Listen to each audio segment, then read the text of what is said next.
Ketika kita ngelola anak Mas Andri ini, Mas Dwi ini karena yang ada jadi saya pakai contoh.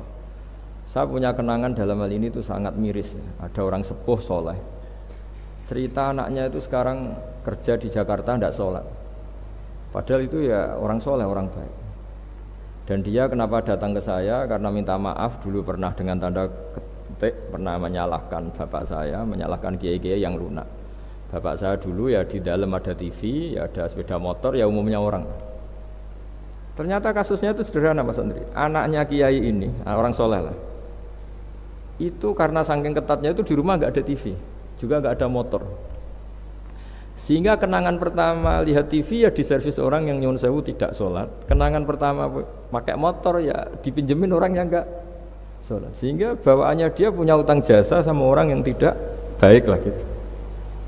Akhirnya ini nggak jadi idola, orang tuanya meskipun soleh nggak jadi idola. Dan orang tuanya itu nggak punya TV supaya waktunya nggak habis untuk nonton TV, nggak punya motor biar tidak keluyuran. Niatnya baik, sangat baik.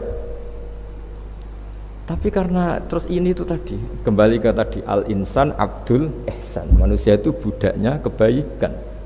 Kenangannya lihat TV ya sama orang yang nggak bener ini. Kenangannya pakai motor ya pakai. Akhirnya ikut merantau ini ke Jakarta. Singkat cerita terus akhirnya dia katut temannya yang nggak sholat. Nah ini yang di sini jika kamu mengelola agama ini secara tidak simpatik, lanfaddu min khaliq, pasti orang itu bubar. Nah, singkat cerita terus karena dia mungkin orang soleh ya, tetap doanya didengar Allah.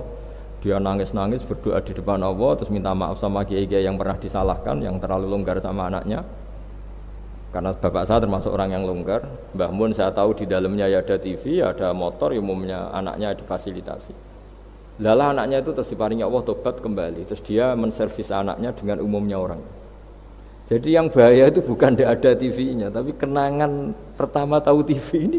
Bagi anak yang nggak pernah lihat TV itu kan diberi hal lihat TV itu spesial. Sama bagi anak yang sama sekali nggak ada motor itu kan dikasih pinjaman motor itu kan spesial. Jadi kesimpulan dari ngaji akhlak ini harus dikawal supaya mengawal kebaikan. Jangan sampai anak kita, keluarga kita punya utang jasa sama orang yang nggak benar sehingga dia ngidolakannya orang yang nggak. Ya tadi misalnya kadang-kadang orang nggak benar itu ketemu temannya, ayo ngopi-ngopi, beres. Yang ini kita sebagai orang tuanya mau ngopi saja tanya, jam segini kok ngopi? Apa saja salah. Jadi bawaannya di rumah disalahin, bawaannya di luar dibebasin. Akhirnya kenangannya kan ini buruk. Nah, ini hal-hal seperti ini yang kita harus hati-hati lah.